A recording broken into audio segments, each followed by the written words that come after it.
ભાઈબંધો બનાવવાનો શોખ છે મારો, પણ મારી થોડી શરતો છે.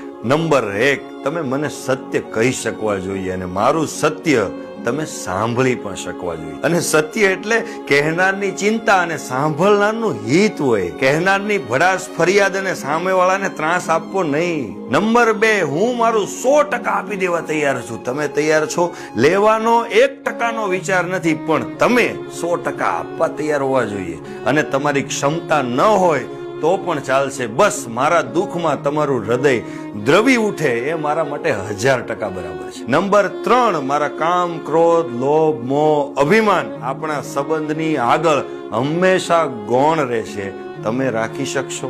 જો આવું થઈ શકે તો સ્વાગત છે તમારું. બાકી પદ, પ્રતિષ્ઠા અને પૈસાના લોભના કારણે પોતાનો ફાયદો હોય અને મને એમ કહેવાનું કે મારો ફાયદો છે એવું કહીને મારા ખંભે હાથ રાખી અને સંબંધને ગમે